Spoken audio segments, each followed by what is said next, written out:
Hey baby, how about some pizza?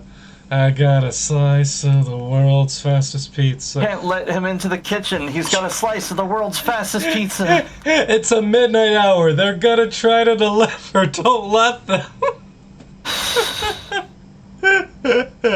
Hey everyone, I'm Hey Jonas. guys, what's What the up, heck? people? Oh yeah, I should we probably. rolling yet? We're rolling, but what were we on? We were on Midgar. Okay, I should probably start the game so that I can then invite Anything you to for be you, in the game. Beyonce? I mean, Tifa. Anything for you, Megan the Stallion. Look, guys, I'm gonna be real with you. She has the same middle name as Sonic the Hedgehog. I thought your middle name was the. Look, I'm gonna be upfront. I'm gonna be real with you guys. I did not know Megan the Stallion existed until I watched She-Hulk. Well, there's many things that you.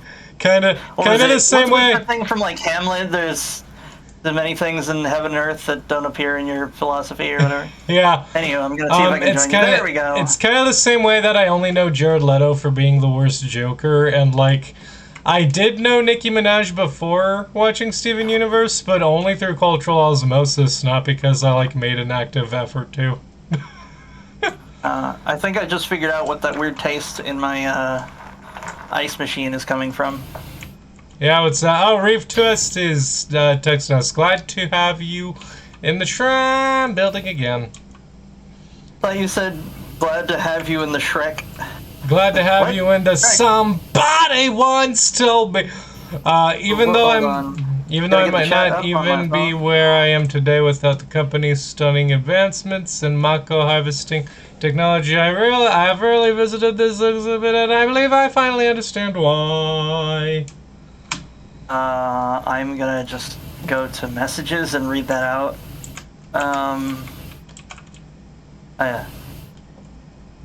It forces me to come face to face with the fact that what this city has become is no longer what I hoped it would be. A terrible darkness has settled over Midgar, and who knows when it will lift. But I digress. Please digress further, Reeve 2SD, if that even is your real name. What kind of a name is 2SD? That's not a real name. It used to be too nasty. Wait. I turned down my game volume. It's a little loud. Okay, there we go. All right, so we got bio residue. I don't like whatever the bio residue is. Yeah, nasty. Yo, so we started reading Avatar comics. I'm still like partway. I'm partway through The Promise. Taylor's already read like 2 chapters at this point. I'm gonna read more comics after. I told you like the other night. I was like, yo, I'm gonna start just checking our list of stuff we gotta do together, and I'm gonna start doing that like whether or not. Like with or without you, because these are really cool things, and I keep not doing them. Yes, the comic book's really good. Won't say when you're gonna do them. I'm gonna read more of the comics after we're done streaming. Mako residue is extra sticky. But I don't hate the direction they took with Zuko as far as like getting across how he hasn't been getting enough sleep and how the assassinations make him paranoid. What'd you say? Just like Statler and Waldorf, for context, those are the 2 old Muppets in the balcony. It's just, I didn't really like the direction they went with Zuko. Well, what do you mean? East.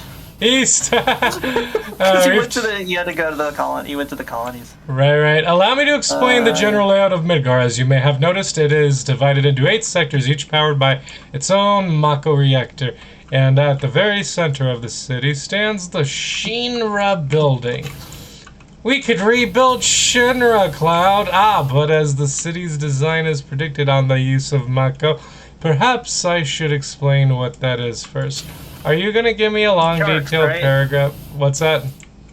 It's sharks, right? No, that's Mako. That's Mako sharks. That's Mako sharks. Zuko. Stuff I would have done differently with Zuko's character. 1, have him not take Ozai seriously. You know? Have that scene play out where Ozai's like, oh, the whatever's right is whatever you decide because you're Fire Lord and what you decide is right. Can I describe that? Because I really like that scene, but like, okay, so he does this little like villain monologue where he's talking about, you know, when you were let me try to do my best Ozai, because was he voiced by Mark Hamill, I believe. You will learn, and suffering will be your teacher. Okay, that. Pretty sure that's Palpatine. That was I don't. Mark Yeah, Hamill. that was more Palpatine than that was. Oh yeah, I love that part when the Sozin's Comet shows up and he says that he has unlimited power. And then, I mean, I feel like he would shoot lightning out of his fingertips, but, you know, not the same way. I'm afraid the airships will be quite operational when your friends arrive. Yeah, okay, hold on. So let me explain the scene. So he goes, as I pointed out, that, like, Zuko's, like, character feels like he's relying too much on his dad, but I was saying the problem isn't the plot point that he's going to his dad for help. It's that the plot points that get him there aren't as explicit and sort of like emotional, where he can't sleep because he's which is kind of we saw that in Avatar: The Last Airbender, and was it Nightmares and Daydreams? Oh, where, yeah. like, you know, characters stressing out, can't sleep. That's normal. He can't sleep Mako because is a substance he's that full of floats under the responsibility. surface of the planet. Sorry to interrupt. I know this is sudden. By the way, now that you know that you can open the messages tab, you don't have to. I know, but it's funnier if I desperately try to read them off before they disappear. Our skilled engineers have learned how to convert this substance into electricity, which in turn has greatly raised the people's standards of living. I had hoped this innovation would allow Midgar to become a veritable utopia. Sorry, continue explaining the Ozai scene. Right. So, okay. The bit of backstory is that Zuko can't sleep probably because he has a bunch of responsibilities, and also because people are trying to kill him. Unfortunately, wherever there is progress, there are setbacks. Sorry, it usually comes in threes. I thought it was done. It wasn't done, apparently. And because of the whole assassination attempts, as one expects, he is not sleeping well. And because he's not sleeping well, of course, he is doing what you do when you haven't slept a lot, which is avoid travel. Which incidentally also means that he's probably not going to Ba Sing Se, all the way to Ba Sing Se to his uncle, and instead, like any reasonable person, instead of going down to the Costco for cheap milk, he's gonna go down to the convenience store for expensive milk. And in this metaphor, the expensive milk for the same kind of milk that's expensive is his dad, former Fire Lord Ozai. Yeah. So he goes to Ozai and he's like, yeah, I need some advice on, like, administration. And he's like, when you were a child, you were at the beach and you saw a turtle crab. I was struggling, and an eagle or a hawk. In the story, it's just a hawk, like it's just a regular hawk, which is kind of weird. People aren't as weirded out by as they were when they learned that just a straight up bear existed, and that leads me to wonder about, like, the existence of, like, birds in this world. Are there I'm guessing there's regular birds. I mean, we've seen birds with quirks, you know, like the birds that scream in the swamp. So I figured that birds are, like, sort of an exception, where some of them are just regular mostly. Yeah, but I mean, the hawk in the story was like the size of little baby Zuko. Yeah. When you were a little child, we went to the beach, and you saw a turtle crab that was struggling on the beach, and a hawk was going to eat it, and you ran up and you tried to save it, and then while you tried to save it, a wave came in, and you got knocked into the ocean, and... Mark my words, I will complete my expressway project one day, as well as the restoration of Sector 6. Sorry, Ozai. I dove into the ocean to save you, and you spent the rest of the afternoon with your mother vomiting up seawater. Because you almost drowned. As you do when your child almost drowns. All I want is to make life better for everyone in Midgar, especially those in the Undercity. How do I know it's done? Well, it usually comes in... Probably. However, I've had to fight tooth and nail for every permit and scrap of funding. That's probably the last one, but it wasn't last time, so we'll see. If I catch you washing in Z shapes again... As much gonna as be it so pains me to say this, I fear the rest I of can see you Shinra on may the view stream. You're going Midgar's zigzag all people over in the a place. different light. Use the tab button. Look for Don't the orange. tell me how to please. clean. Finish the I need to Ozai tell you how to scene. clean because you're the Finish the camera. You're the Ozai scene and don't tell me how to clean with your Ozai scene. So Ozai leaves him with that, and he's like, "Well, that doesn't help me." But he shows up. But Zuko, he comes back later, and he's like, "I think I figured out what you meant. I shouldn't have saved the turtle crab. I always get the name right. I should have saved the turtle crab. Like maybe I was supposed to leave it to the hawk. It's like a noble and aggressive creature that earned its meal." And I was like, "No, you still got it wrong. Whatever decision you're the Fire Lord. Whatever decision you make is the correct one. It doesn't matter. Right and wrong doesn't matter." And I'm sitting there. I'm like, "Oh, this isn't useful information for Zuko, but this gives us a perfect sort of like distillation of Ozai's like character, like if you had to water down Ozai's character to the most basic concept, it is basically that statement. Yeah, it's that he's got like the God King syndrome kind of deal, where like that's not a thing, but it just like the trope basically, where it's like, look, all lefts are my lefts, all rights are my rights, and that decision is correct because I have made it. And like if I make a decision, I just have to absolutely stick to it, unless I feel really like not sticking to it, and then I'm justified not sticking it. I don't know. It explains a lot. Basically, it also Ozai is just very extra. Like just everything he does is. I do love how like weirdly theatric he is with what he says. Well, as in like, we can think about it, like in the same. I think this is also in the Promise. It could be in the Search. I'm trying to remember where like his whole dealio. He's villainous from the start. It's wild. Like I thought like he'd have his villain arc at least into his 40s or something when he something, because remember he was like not a mature adult, but like he was like a regular adult when he took the throne from his dad Azulon, who was 80 basically. So like he was already an adult before he had to take on the responsibilities of the throne, and he was also like already just full on evil. Crazy shit. Here's what I would have done differently with Zuko, though. Imagine how much funnier this would be. So, Zuko sort of, takes Ozai's advice into consideration. And, the comic really sets up that, watching your stream. Bro, nobody cares. Fuck off. Fuck off, no one cares. Just clean a sector, okay? I am cleaning it. Bro, how about you stop interrupting the thing I'm trying to talk about with Zuko? Okay, I'll get this angle and you face the I am already getting the edges. Fuck off. What I would do differently with Zuko is I would, instead of having him, take Ozai's advice, seriously, or with any kind of, genuine faith, I would have him, have him tell the story about, this turtle and the bird, and be like, what the fuck is that supposed to mean? And have Ozai be figured out, and just be okay, whatever. And then come back and then, hit him with this hypothetical shit, and then when he's done, just sort of laugh at him and be like, how the fuck did you run a country for so long? And then just go up to May, and May would be like, what? Explosions in the game? That was weird. But then have him go up to May and have May be like, yo, did you talk to your dad tonight? And be like, yeah, I did. He said the dumbest shit tonight. And then just make a joke out of it. Guys, you can't be doing the main quests while we're cleaning in here.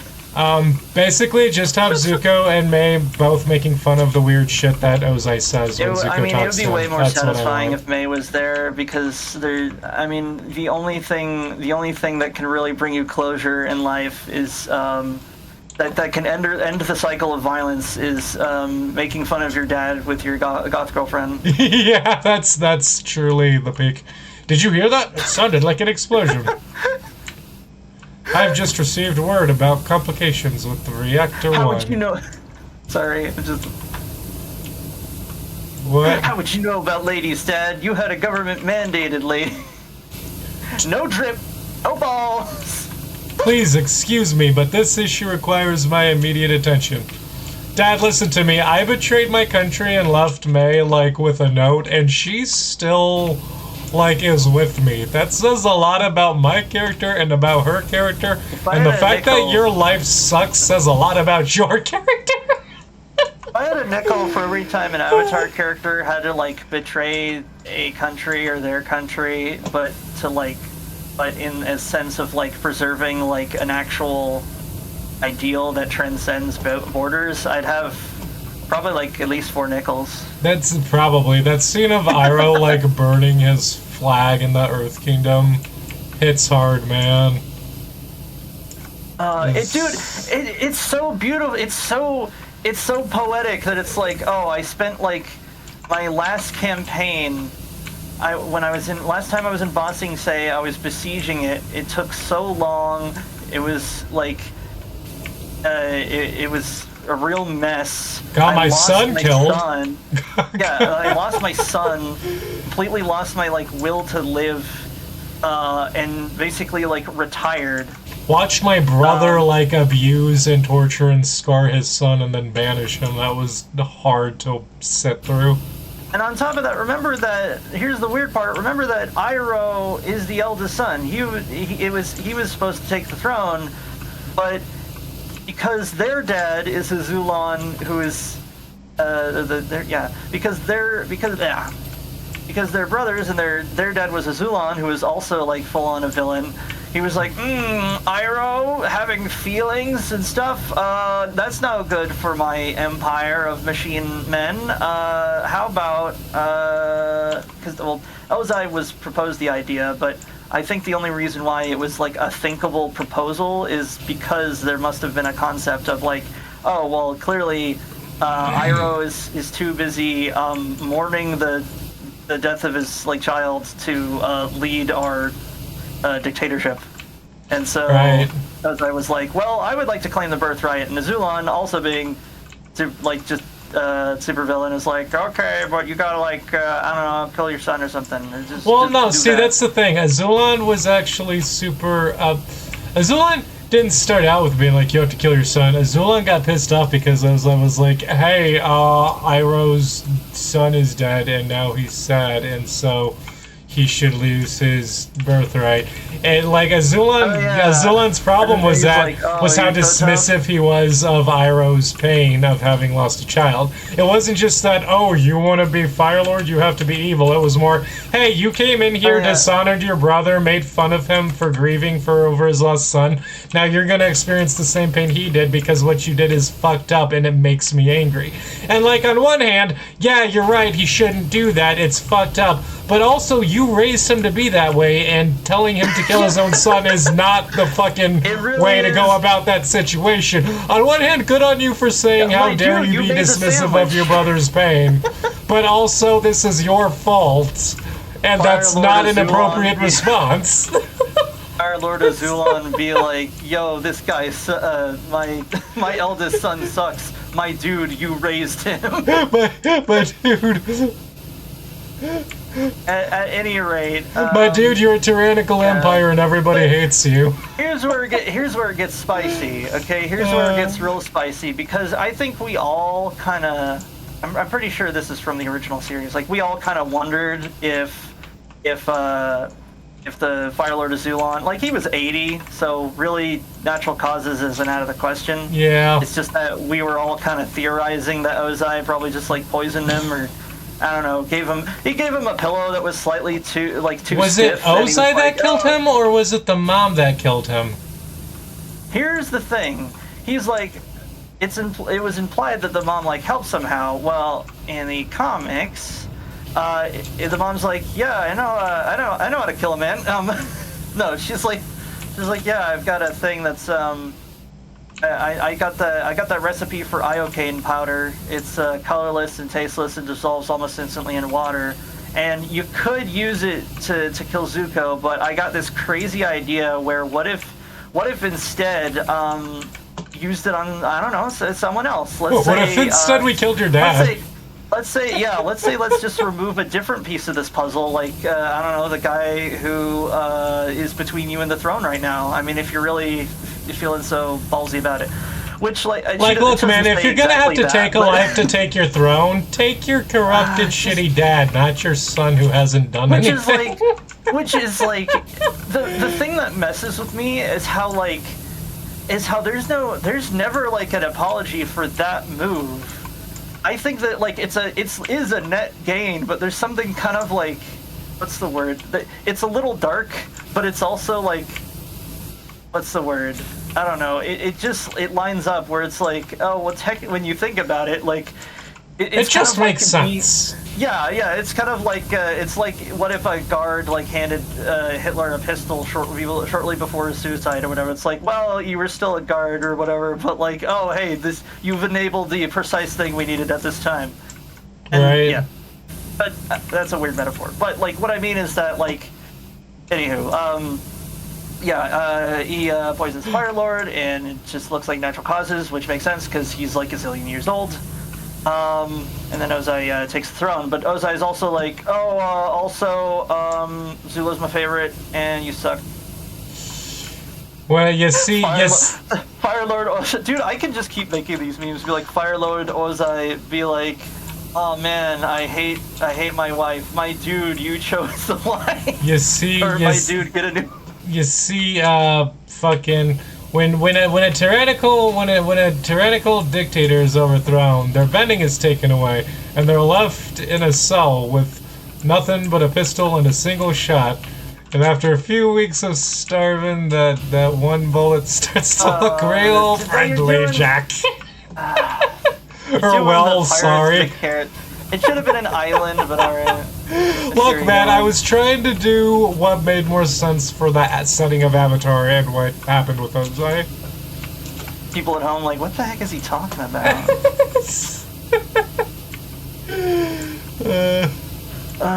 But the not much good for hunting or rescuing. Yeah, you bop a turtle on the head with it, the butt of the gun. What do you use for rope? Hair from my back. From my back, human hair from my back. Sea turtles, mate.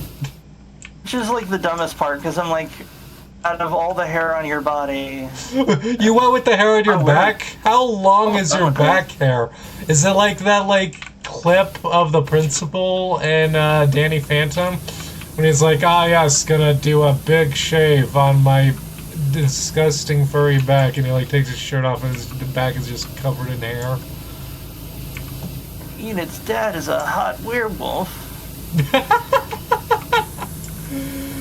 I've only seen one episode of OKKO. I'm not gonna get all of your jokes yet. Okay. I need to watch more of it. Normally I'm doing other things after the stream, but I'd be willing. Wait, how would we synchronize that? I don't know. I can read Avatar comic books after we're done, or I can watch OKKO with you after I'm done. Which one should Avatar I do? Comics, because I need you to get on my level. Okay, I will get on your level for Avatar, and then I will focus on OKKO. I think that's also going to be my new recommendation at the end of the stream. It's just, I need all y'all watch OKKO. It's very good, and me alongside my little sister, there was this, you know how TikTok always has just trends? Yeah. One of the trends was using the audio from the outro. I don't know what started it, but I guess that became a meme. It was just so it was it's only magic, isn't it amazing when you know? And I was right there alongside my little sister, because she was like, I keep seeing this on TikTok, and that's the outro to OKKO, but you didn't watch OKKO? How do you know about this? You should go watch it, it's very good. And I'm like, oh, is this what, Is this the closest that I can, as someone who's not particularly marginalized? I feel like that's the closest feeling to cultural appropriation that I can feel, is someone taking the outro from a show I like and not knowing where the outro came The from. way you react to people who will, like, take show outros to shows they haven't watched is the way I react to people who will, like, go multiplayer in a Call of Duty game or a Mortal Kombat game and just not touch any of the story. I'm like, no, man, some Call you of Duty need games to have good campaigns and some don't, but like the last like 3 or so Mortal Kombat games have had like really good, well voice acted, interestingly written, like, fully mocapped like campaigns, and it boggles my mind. Like here's the thing, I used to think, oh well, this isn't a real guy. Like there's no one out there who played Mortal Kombat and never played the campaign. There's probably just people who played most of it or half of it, but like not at all. Certainly, they But that would have was like that- checked it out for at least a minute before jumping into Yeah, like, multiplayer. They would have that's how seen what you it was get- about. That's how you would learn the fundamentals, or at least how you would introduce to the characters or whatever. But no, that's literally my little brother. He played the last like 3 of them or whatever. And I'm How like, dare you? the campaign, it's a movie you can play, my dude. It's so cool. Look, man, you know how everyone's mad about how bad the last Mortal Kombat movie was? What if you just played the game and it was like a movie that you participated in Mortal and was Kombat- way better? Not including like Injustice 1 and 2. Mortal Kombat is the closest you can have to a good DC movie. Dude, you know, I feel that way. Brothers. I'm just cleaning the what is this? The base wall around. I'm just like squatting around. The way that that would be one of the best DC movies is the way that I feel like. You know, Red Dead Redemption 2? Red Dead Redemption 2 is a story I feel like everyone would vibe with. But because it's a game, a lot of the people, like, especially like those weird Western people who are way into the genre, that just don't have an affinity for gaming, are just never going to experience that, but they would fucking, like, lose their shit over it if they got to. I think it's interesting. Like, I'm wondering if we're like, I wouldn't say like a new golden age, because like I feel like adaptations without adding new things often feels sort of like parasitic instead of creative. But like, Yeah. I really hope that like, because like, because the Last of Us show became all prestigious, and that there's now a Fallout show, and to be honest, the Fallout show so far, I've seen I think 4, maybe 5 episodes of it. It's very okay. But like, I've heard a lot of good things But about I- it. People seem to really like it. I think my issue with it is that like everything feels like it's almost like characterized, but like not quite.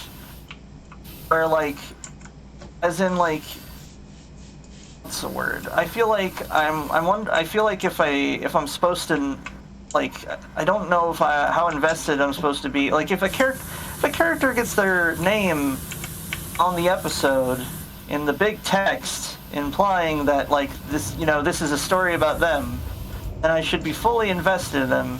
So it feels weird when I have a lot of questions on like, okay, but how much I'm not talking about like, well, what's their diet or whatever. I'm just talking about like, what is this character's traits? Are they like basically, I don't want to, at the end of the day, I just want like a decent idea of like where this character's trajectory is, like what their goals are.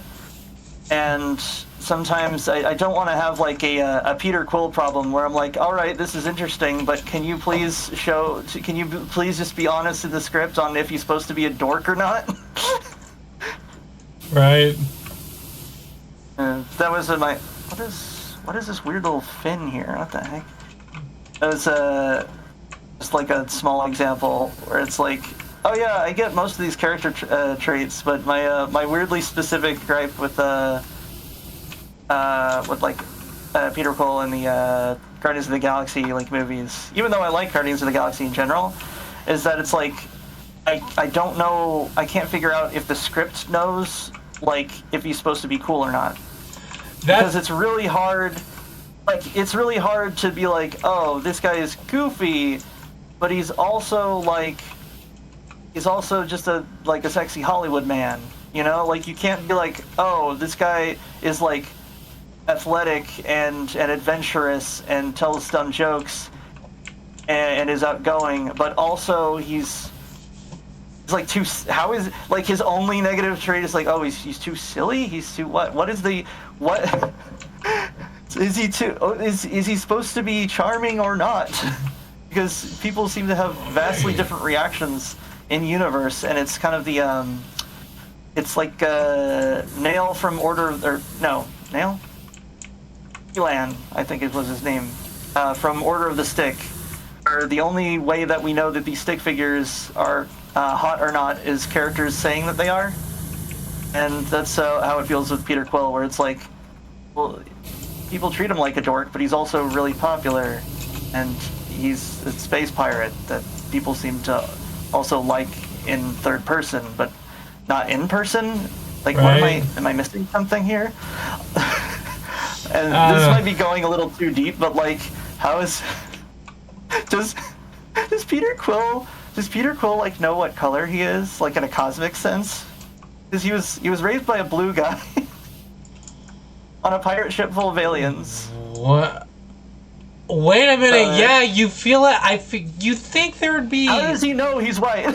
That's what I'm saying. You think that Peter would? You know, it's weird. For being raised by pirates, his mannerisms are very like, I don't know, human. You would think for having been raised by pirates, he'd be, I don't know, a bit more He would piratey. only retain like human habits from before, like what's the word? Like when he was a kid. So all of his new stuff would be learned by pirates, which means that he learned how to shave from pirates. He learned how to put on deodorant from pirates. He probably learned how to tie his shoes from pirates. It also kind of who knows if space shoes have shoelaces? They're probably automatic, like in Back to the Future. Yeah. Also, sorry, I got a little sidetracked. I sidetracked you with the characterization. We were talking about Zuko and got all. Oh wait, no. I was gonna say fuck. Yondu's cool, but that is cool. I was glad that you said that. Yeah. Yondu's cool, but I don't know if like. Yondu in the first movie, to me, felt like the way he was talked about seemed like he was not, like, a great dude. But then the second movie made it clear that, like, he wasn't that bad, and he was cool, kind of. Well, that's the thing, is that as part of the Ravagers, there's space pirates that have, like, a code that's, like, specific things that are too evil that they're not supposed to do. And one of those rules is, oh, we don't, like... We don't trade kids. We don't traffic kids. Now, which is interesting because in that specific setting, like technically Yondu didn't know that it was like deliver this kid, or he might be my son, or I might eat him or whatever. Like from his perspective is I'm delivering this kid to his long lost father. So like even with the best of intentions, like. I don't know. If I was Yondu, I would have like been like, or asked was it Ego? I would have been like, I'm part of a group that this is like the one thing we can't do. So can I just like hire a different guy? Right. You could give me money and I can outsource it to someone who's like a space taxi guy. That way I don't lose my contract with the Ravagers. They're kind of a big deal. Right. Sylvester Stallone's in there. Yo. What if... Okay, here's an idea. Hannah Montana.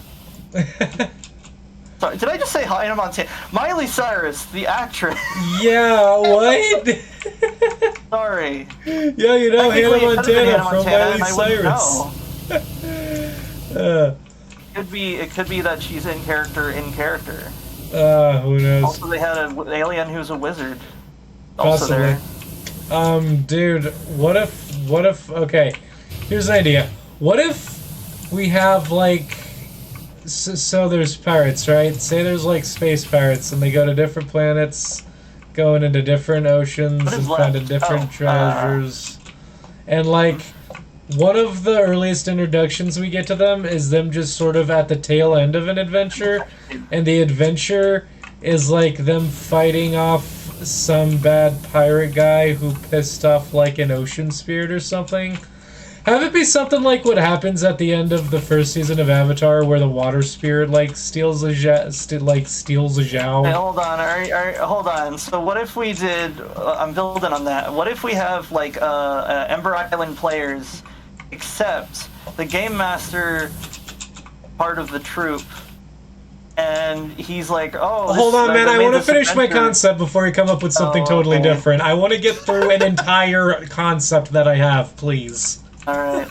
Look at the little gauge on the top left to know what's clean. By the way. Oh yeah. Oh.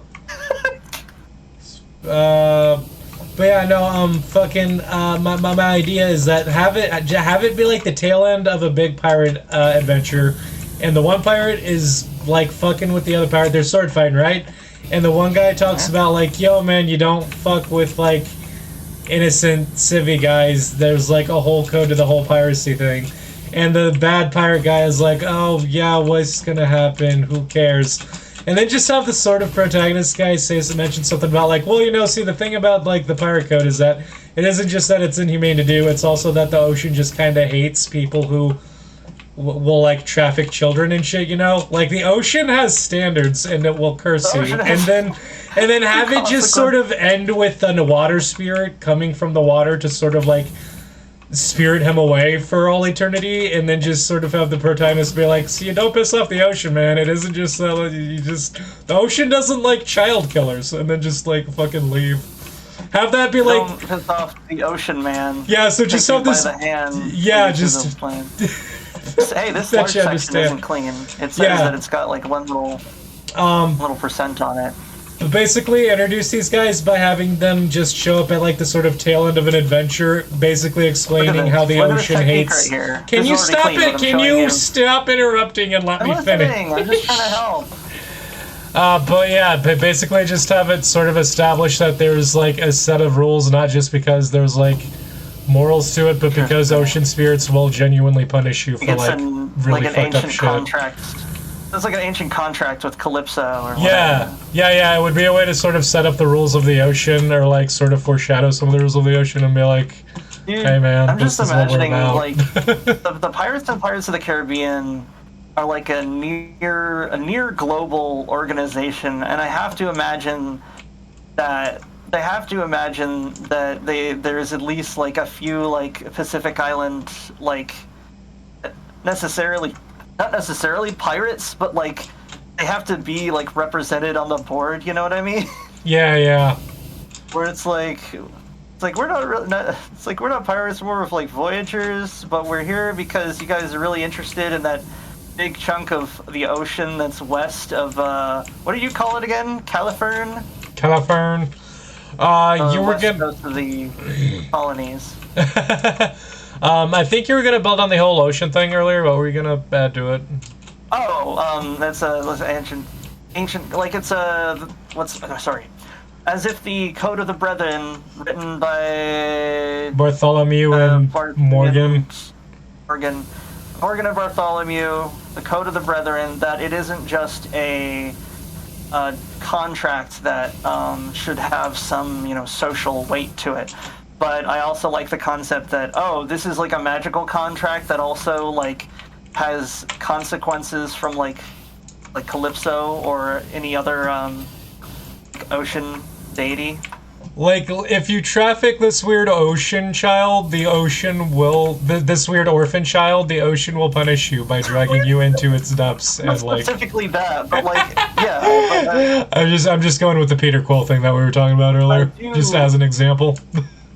It messes with me that there's a tactical... look, in the shorthand, like, they didn't know the precise rules of the cursed gold. So they didn't know that, we needed the blood of this guy or whatever. Like, they didn't know, and so it was a semi-permanent curse, and that's kind of a big deal. But once you know the rules of the curse, like, all bets are kind of off. Because if you have an accessible way to curse and uncurse yourself, then, like, the pirates kind of figured out the infinite money glitch. Oh, yeah.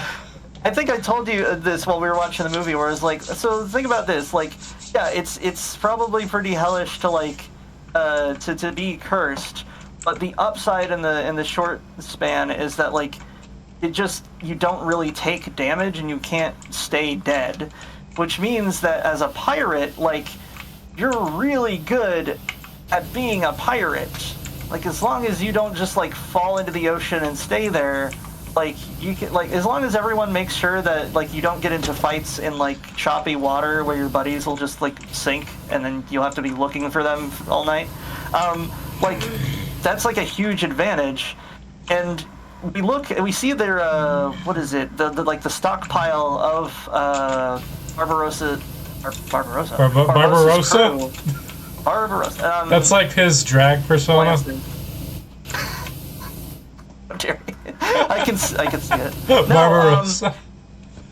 Barbossa is like the cave where they kept the like curse gold was also just like full of swag. It was full of full of treasure that they've been looting up because they're like, yo, once this curse is broken, we're gonna spend all this treasure and we're just gonna eat like buy all the those food. Apples. It's not a metaphor for earthly delights. I really just want to eat some apples. You were so convinced that those apples were poisonous. I thought he was okay. When I was a kid, for those at home, when I was a kid, I thought the apples were poisoned, and for some reason he wanted to poison the apples.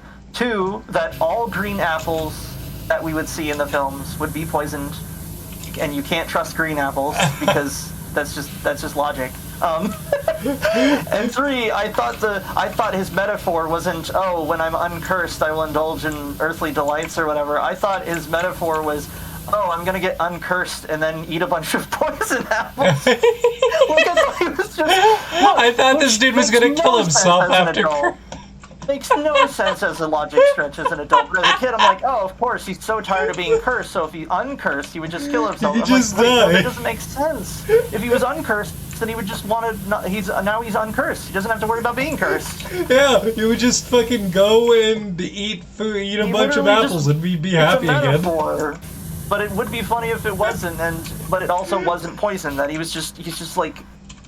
He just wants that citrus, man. He just really wants an apple. Citrus, but you know what I mean. Like, dude, look, consider for a moment that you've never had scurvy in your life, and just imagine how like good a decent apple would taste if you were that low on vitamin C. Just like that's like if you're cycling all day, and then you stop at a gas station, dude. That regular like Mr. Pibb or whatever like off-brand soda. Just a gas station hot dog.